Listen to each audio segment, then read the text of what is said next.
My child, before time existed, before the stars were hung in the heavens like lamps in the halls of creation, I knew your name.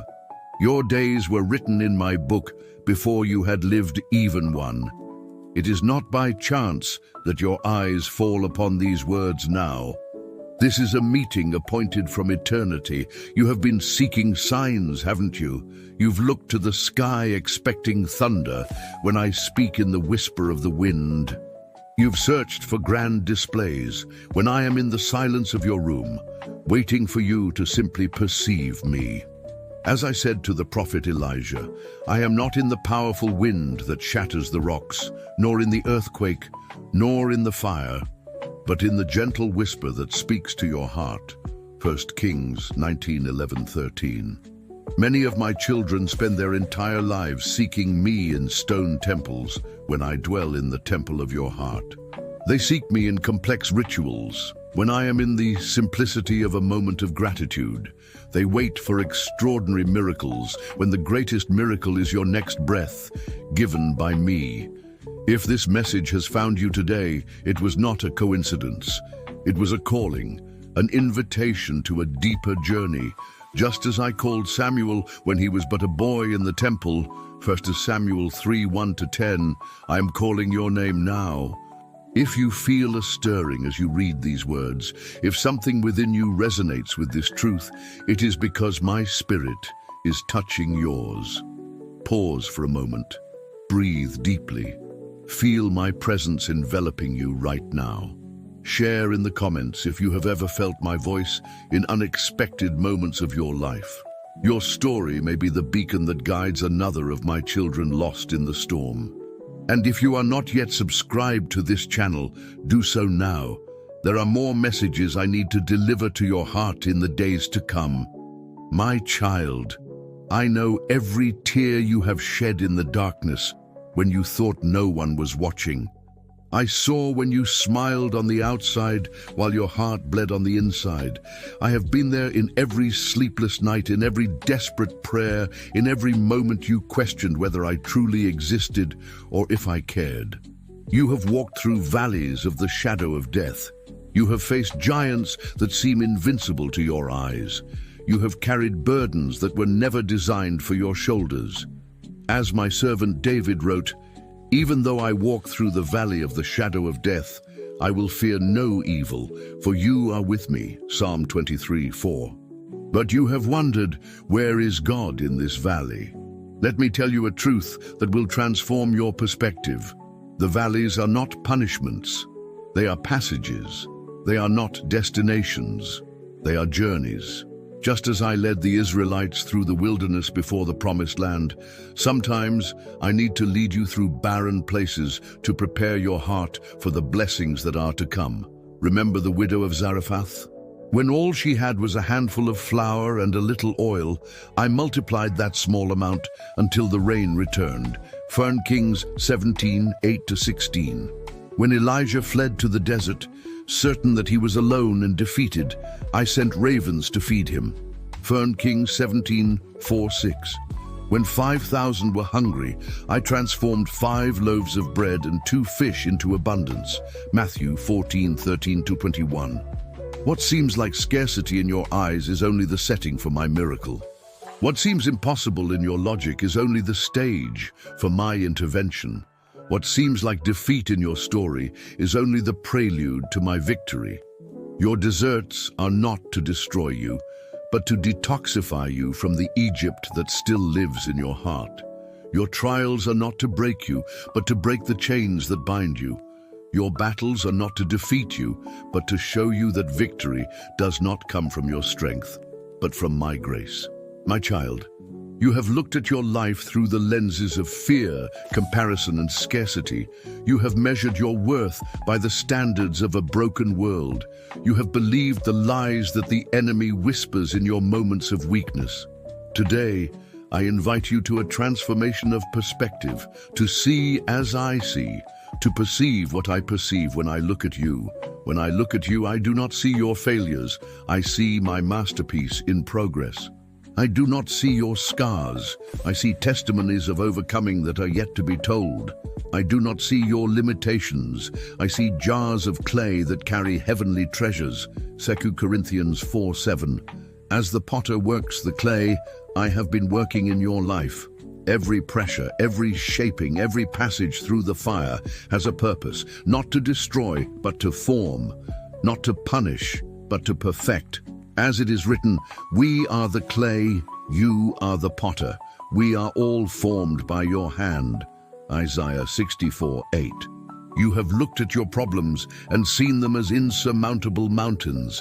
I look at the same mountains and say, what are you, mighty mountain? Before Zerubbabel you will become level ground. Zechariah 4:7.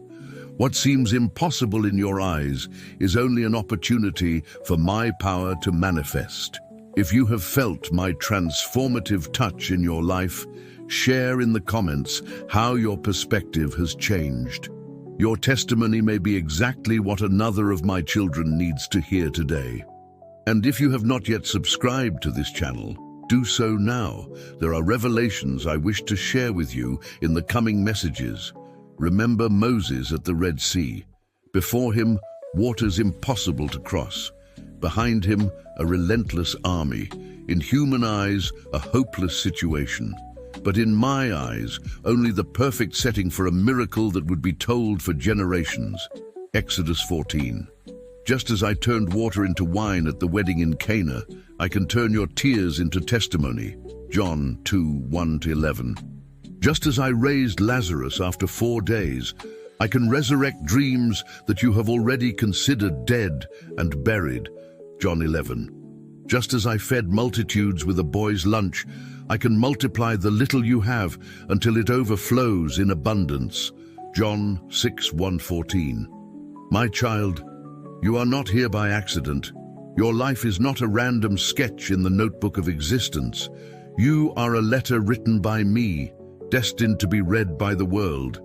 Every detail of your story, the talents I have given you, the experiences I allow, even the wounds you carry, all are part of a greater purpose I am weaving. Like Joseph in Egypt, what your brothers planned for evil, I planned for good. Genesis 50:20.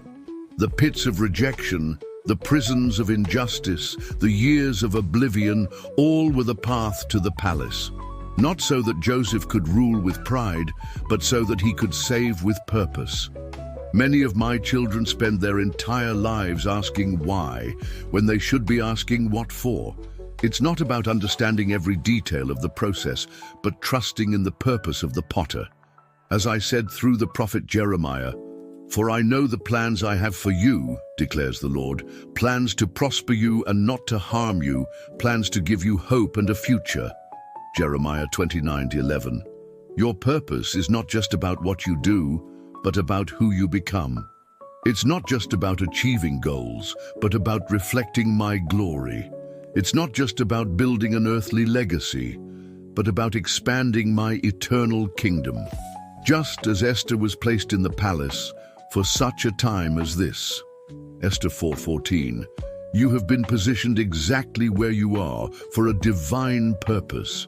Your struggles are not accidents, they are training. Your challenges are not obstacles, they are opportunities. Your connections are not coincidences, they are divine appointments. The manna I sent to the Israelites in the desert only lasted 1 day. Why? Because I wanted them to learn to trust in me daily, not in their own provisions. Likewise, I reveal my purpose to you 1 step at a time, not to frustrate your plans, but to strengthen your faith, my child. The time has come to step out of the boat and walk on the water, Matthew 14:29. To leave the nets on the shore and follow me, Matthew 4:20. To come out of the cave of fear and face the Mount Carmel of challenges, from Kings 18. Faith without works is dead, James 2:26. And love without action is just sentiment. I did not call you to be a spectator of my work, but a participant. I did not create you to applaud from afar, but to build alongside me. I did not redeem you so that you would be comfortable, but so that you would be conformed to the image of my Son. Romans 8:29. Like Moses before the burning bush, Exodus 3, you may feel inadequate for the mission. Like Gideon at the threshing floor, Judges 6:15, you may see yourself as the least of the least tribe. Like Jeremiah before the prophetic call, Jeremiah 1:6, you may say that you are just a child. But remember, I did not call you because of your ability, but because of my faithfulness. It's not about who you are, but about who I am in you. It's not about what you can do, but about what I can do through you. It's not about your strength, but about my power that is made perfect in weakness. So 2 Corinthians 12:9. The world is waiting for the sons and daughters of God to be revealed. Romans 8:19. Creation groans, awaiting the revelation of those who carry my name. There are hungry to feed, thirsty to quench, naked to clothe, prisoners to visit, strangers to welcome. Matthew 25:31-46. Not only in the physical sense, but also in the spiritual. Like the Good Samaritan, Luke 10:25-37, you are called to cross streets of indifference to touch wounded lives. Like the father of the prodigal son, Luke 15:11-32, you are called to run with open arms to those who return broken. Like the shepherd who leaves the 99, Matthew 18:12-14, you are called to seek the one sheep that has gone astray. Your calling is as unique as your fingerprint. Don't try to be a copy of another of my servants. Be authentically who I created you to be. Use the talents I have given you. Minister from the wounds I have healed in you. Share the comfort with which I have comforted you. 2 Corinthians 1:4. Before we conclude this journey, share in the comments which part of this message touched your heart most deeply. Your reflection may be the turning point in the life of another of my children who is reading. And if you have not yet subscribed to this channel, do so now. There are more revelations, more direction, more of my heart that I wish to share with you in the coming days. My child, do not be afraid to take the next step. As I promised Joshua on the banks of the Jordan, have I not commanded you? Be strong and courageous. Do not be afraid. Do not be discouraged, for the Lord your God will be with you wherever you go. Joshua 1:9. Remember, the Red Sea only parted when Moses stretched out his staff. Exodus 14:21-22. The walls of Jericho only fell when the people marched. Joshua 6. The Jordan only divided when the priests stepped into the water.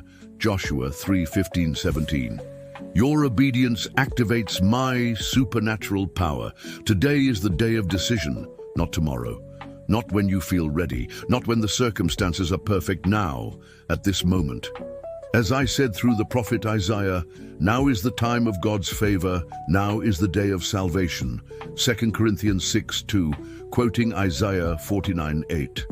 I extend my hand to you. The next step is yours. Trust in the Father who has never failed, who has never been lacking, who has never abandoned you. I am the God who divides seas, tears down walls, raises the dead and transforms lives, and I am ready to do the same in your story. My beloved child, you are mine, and I am yours forever.